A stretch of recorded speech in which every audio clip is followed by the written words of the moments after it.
Oke, assalamualaikum warahmatullahi wabarakatuh. Tetap semangat belajarnya. Kali ini di pertemuan kali ini kita lanjutkan materi tentang gerak. Sebelumnya kita udah belajar gerak lurus beraturan dan gerak lurus berubah beraturan. Sekarang kita belajar GVA atau gerak vertikal atas. Nanti selanjutnya kita belajar gerak vertikal bawah, dan yang vertikal bawah, kemudian gerak jatuh bebas, dan yang terakhir gerak melingkar. Nah, untuk yang ketiga itu GVA, gerak vertikal atas. Ilustrasinya kita ilustrasikan dulu biar kalian paham. Ilustrasinya seperti ini. Biasanya dalam GVA itu ada dua kasus. Yang pertama itu misalkan ini permukaan tanah.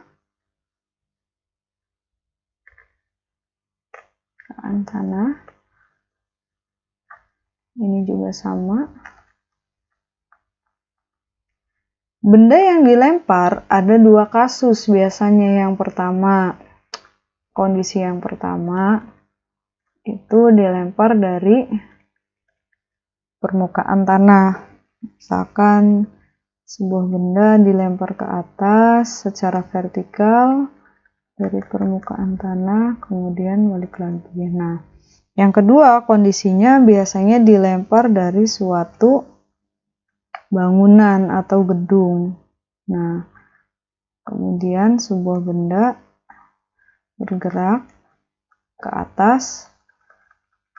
Biasanya apa tuh yang biasanya digerakkan ke atas? Bisa peluru. Peluru kan biasanya ditembak ke atas, itu bisa, kalau misalkan tentara tuh biasanya bisa dari di atas permukaan tanah atau dari sebuah gedung. Nah, bedanya apa? Bedanya kalau misalkan yang pertama berarti Y-nya, Y itu sama dengan H atau tinggi, yaitu sama dengan H sama dengan tinggi. Tinggi awalnya berarti karena dimulai dari permukaan tanah, berarti Y-nya sama dengan 0. Kalau misalkan dimulai dari sebuah gedung, nah, atau misalkan sebenarnya kalau misalkan peluru yang ditembakkan juga kan berarti Y-nya setinggi yang megang ininya, tentara yang memegang ininya, berarti tinggi awalnya atau Y0-nya itu sama dengan H gedungnya, atau misalkan tinggi orangnya, seperti itu.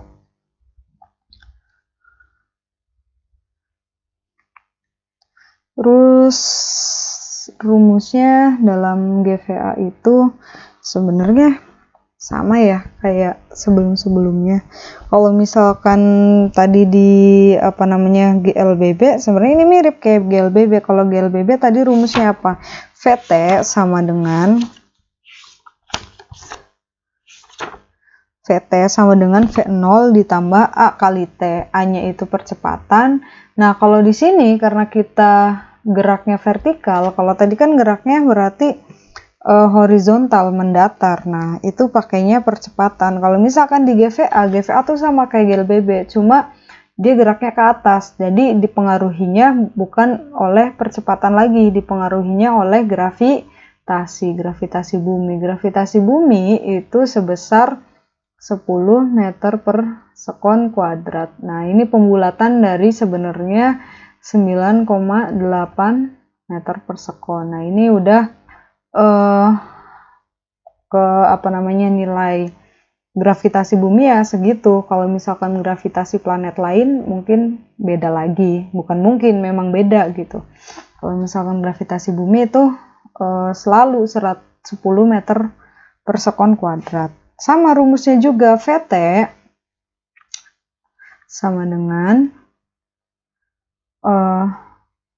V0 dikurangi gravitasi dikali tinggi. Kalau misalkan tadi di GLBB, VT sama dengan V0 ditambah A dikali T. Kalau misalkan di gerak vertikal ke atas, kenapa dikurangi? Karena gerakannya itu berlawanan.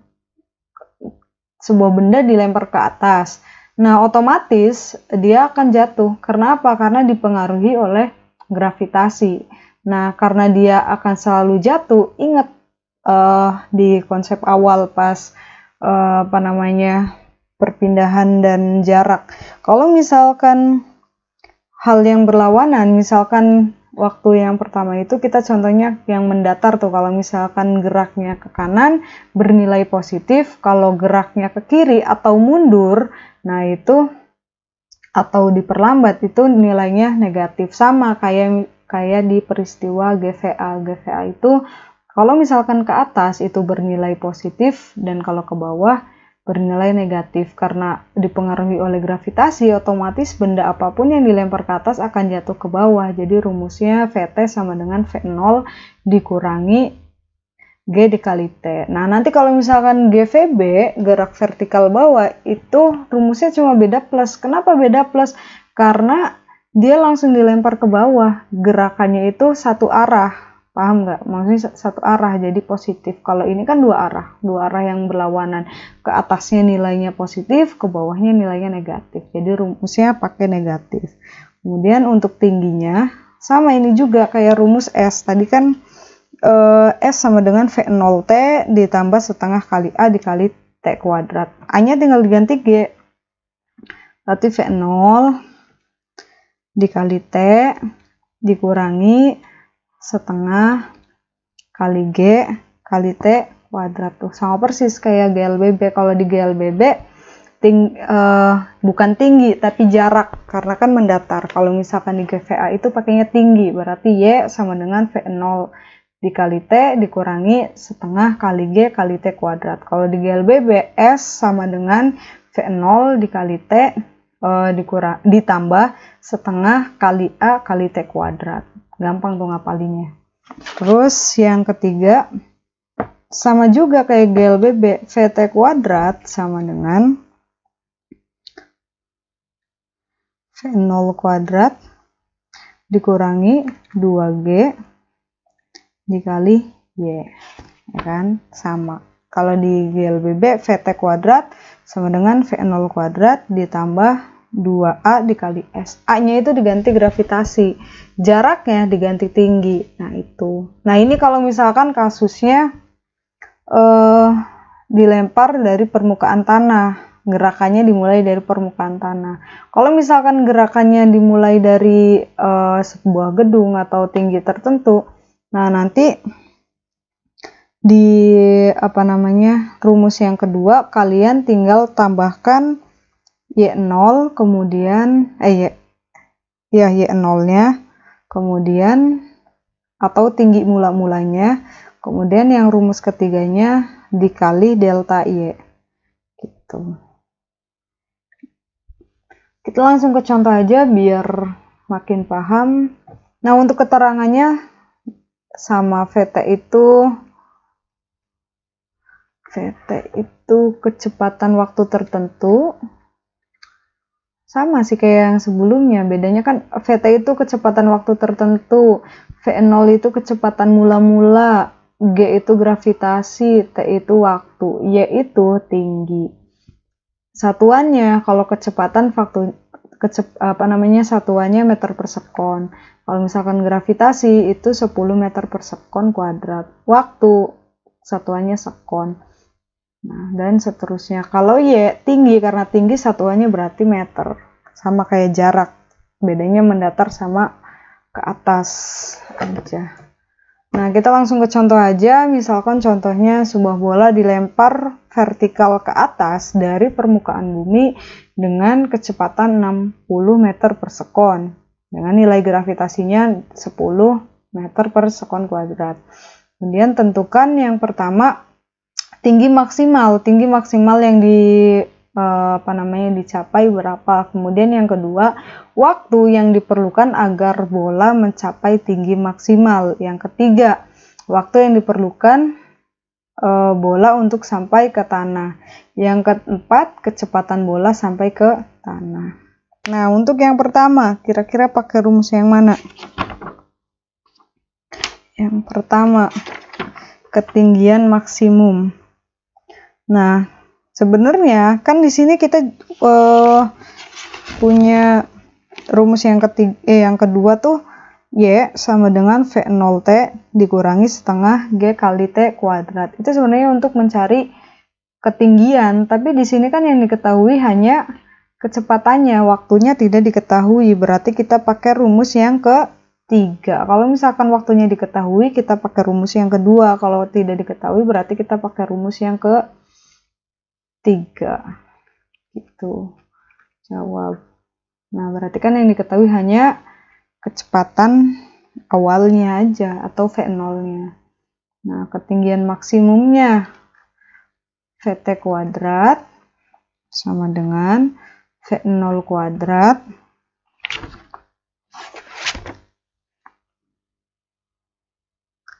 V0 kuadrat dikurangi 2G kali Y.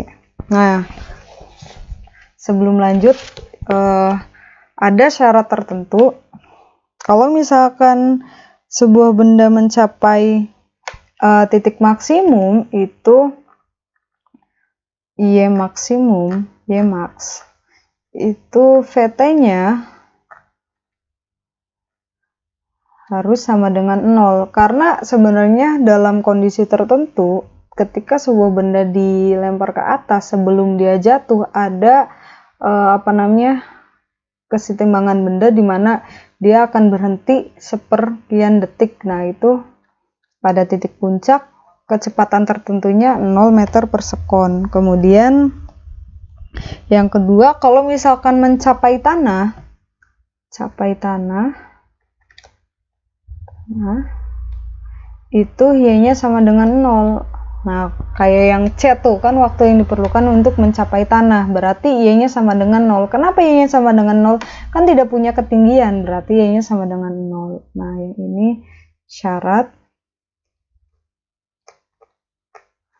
VT harus sama dengan 0. Berarti 0 kuadrat sama dengan V0-nya berapa? V0-nya 60 meter per sekon. 60 dikurangi 2. G-nya berapa? G-nya gravitasinya 10. Tingginya berapa yang ditanyakan? Sama dengan 60 dikurangi 20 Y.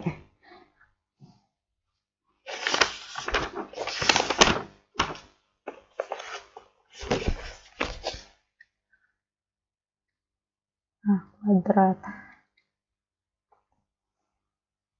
3600 dikurangi 20 Y. 20 Y sama dengan pindah ruas, negatif jadi positif, ininya tetap di sini. Coret-coret, berarti tinggal 360 dibagi 2. Sini. Y sama dengan 180 meter. Berarti tinggi maksimum yang dicapai itu pada ketinggian 180 meter gitu. Kemudian yang kedua, yang B, waktu yang diperlukan agar bola mencapai tinggi maksimum. Waktunya, waktu yang dibutuhkan untuk mencapai tinggi maksimum. Pakai rumus yang mana kira-kira? Kita nyari T. Berarti pakai rumus yang kedua. Rumus yang kedua tadi Y sama dengan V0T, V0 kali T dikurangi setengah kali G kali T kuadrat. Y-nya, tinggi maksimumnya, tadi kan kita udah cari di yang A. Tinggi maksimumnya itu 180. V0-nya 60. Ini V0-nya 60 meter per sekon. Waktunya yang kita cari, waktu untuk mencapai tinggi maksimum setengah kali gravitasinya 10. T-nya tetap T-nya yang kita cari sama dengan terus 80 60T dikurangi setengah dari setengah kali 10 5 10 bagi 2 5T kuadrat. Nah, ini kita dapat persamaan kuadrat. Ininya pindah ruas aja nih. 0 sama dengan 60T dikurangi 5T kuadrat dikurangi 180 sama dengan sama-sama bisa dibagi 5 atau negatif 5 biar sekalian kita mempositifkan. 5T kuadrat dibagi negatif 5 sama dengan positif T kuadrat. 60T dibagi negatif 5 sama dengan negatif 12T. Negatif 180 dibagi 5 sama dengan positif 36. 0. Kemudian kita dapat nih persamaan kuadrat. T kuadrat dikurangi 12T ditambah 36. Kemudian kalian faktorkan. Nah, faktorkan. Cari dua angka yang hasil kalinya sama dengan C sama dengan 36. Hasil jumlahnya sama dengan 12.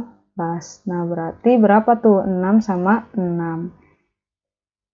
Karena di sininya negatif, berarti negatif. Nah, negatif 6 kali negatif 6, positif 36. Negatif 6 ditambah negatif 6 sama dengan negatif 12T. Berarti T dikurangi 6 sama dengan 0.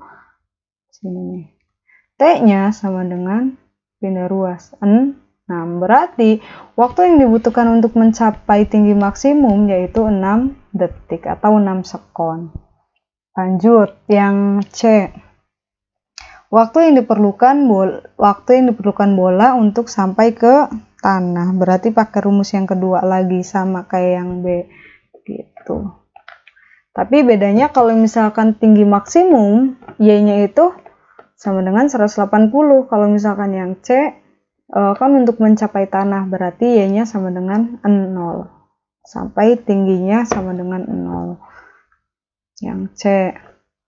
Rumusnya Y sama dengan V0 dikali T dikurangi setengah kali Y kali T kuadrat sama dengan, karena sampai tanah berarti Y-nya sama dengan 0.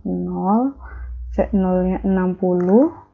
Waktunya yang kita cari setengah kali 10 dikali T kuadrat sama dengan 60T dikurangi 5T kuadrat. 5T kuadrat kita keluarkan aja. 5. Nah, 5T untuk dapat 60, 5-nya dikali berapa? Dikali 2 dikurangi T. Paham nggak? Nah, 5T-nya dikeluarkan, kemudian biar dapat 60T dikali 12, biar dapat negatif 5T kuadrat, ininya 5 dikurangi T. Ini kali ini sama dengan ini kali ini sama dengan ini.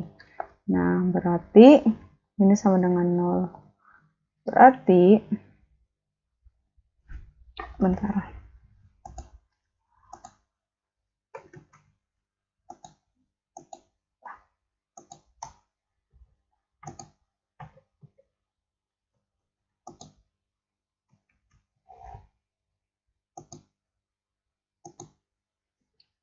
Nah, berarti 5T sama dengan 0, T-nya sama dengan 0, atau 12. Oh, ini nggak ada kuadratnya harusnya.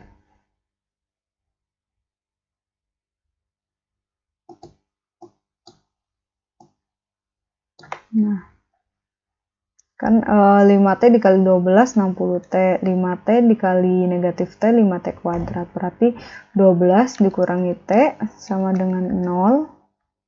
T-nya sama dengan pindah ruas 2 Ini sebenarnya 12 sama dengan T-nya yang pindah, berarti T sama dengan 12.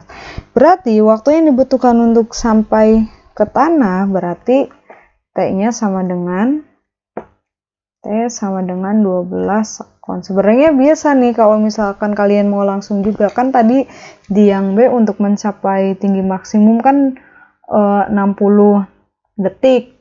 Nah, itu kan udah ini nih, gini nih ilustrasinya. Ini bola dilempar ke atas, ya kan. Nah, terus untuk mencapai tinggi maksimum butuh 6 detik. Nah, berarti untuk sampai ke tanah berapa? 6 detik juga dong. Nah, berarti untuk mencapai ke tanah dari sini ke sini, berarti tinggal 6 detik ditambah 6 detik. 12 detik atau 12 sekon. Gitu caranya. Terus yang terakhir, yang D. Yang D itu